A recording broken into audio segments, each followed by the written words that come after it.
party like this, and they had cakes and they had food and tea and coffee and juice, and I was supposed to read like today, and I was hungry. I took some food and cup coffee, cake, tea, and after a while I started shaking, and I thought I'm dying. And I asked my host. I said, "But something is wrong with me. I think I cannot perform because I'm not feeling well." He says, "Oh, come on, you man from Kathmandu, don't you know you have taken space cake?" I said, "What is space cake?" He said, "It's hashish cake, don't you know?" I thought, they thought I come from Kathmandu, so because Kathmandu is like the hippies were born, and they thought I am an expert on space cake, and I know all this, and I never taken it in my life. It's kind of considered Shiva's food, and only like in the temples and people go, as the Naga ascetics, those I'm talking, they sometimes take. So this poem, kind of very weird poem, which made me kind of near-death experience. And one of the guys said, "Well, I am going to bring my daughter, small daughter. I think you should see her." Then I thought I'm dying. Well, why would he bring his little daughter? Then I said, "Well, I am going to die now." That I got so panicked. It was near-death experience. So this poem, Spacecake Amsterdam.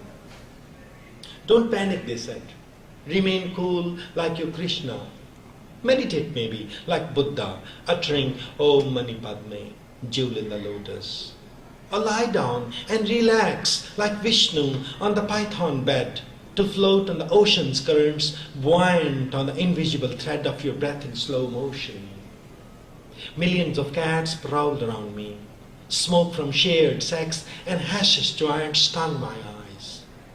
Unsettling tongue of an awkward fire fed my stomach. I skidded queasily towards a formidable edge, unknown, ominous frontier of human life. They laughed a secret laugh behind my back. Isn't it crazy that this man from Kathmandu should get stoned from a piece of space cake in Amsterdam? Don't be serious. Laugh. Celebrate the flame of life, a woman's voice said. Hold my hand. I can imagine you are alone on this trail. I have been there once, she whispered. Her tongue curled like a dry leaf in my ear and crackled. How much did you take? Just a piece? I took 38 grams once. It can be crazy if you don't know it's coming. Just don't worry too much. You can kiss me if you like. You can pat my back. You can tickle my belly or stroke my breasts for a while, if it comforts you. Sometimes it can be heavenly, this licking the rim of forbidden frontiers of human life. But ultimately I have to go home. I have a man waiting for me. Maybe read a poem of yours, someone said. My heart raced wild. And I heard some girls gossip in the next room. What if he gets sick in Europe? Don't we get sick in Asia? Just take it easy, and otherwise he could. You won't go psychotic. Remember one thing, whatever happens, you can always make a comeback. Faces of my dear ones veered past my eyes. I felt delicate thread of my life slipping through my fingers.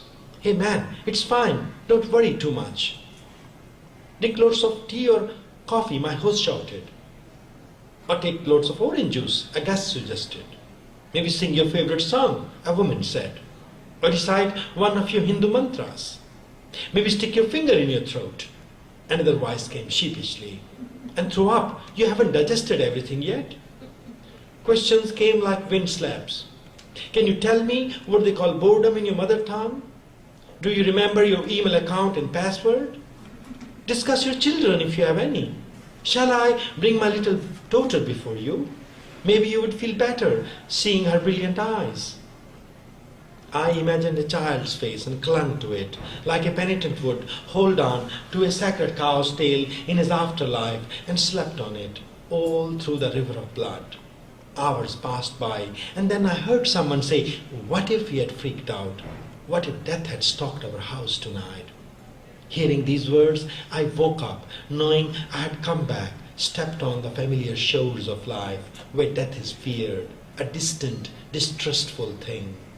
My drowse burst like a glacier that cracks from rumble of a seed of fire that explodes somewhere in earth's deep sleep. Thank you. So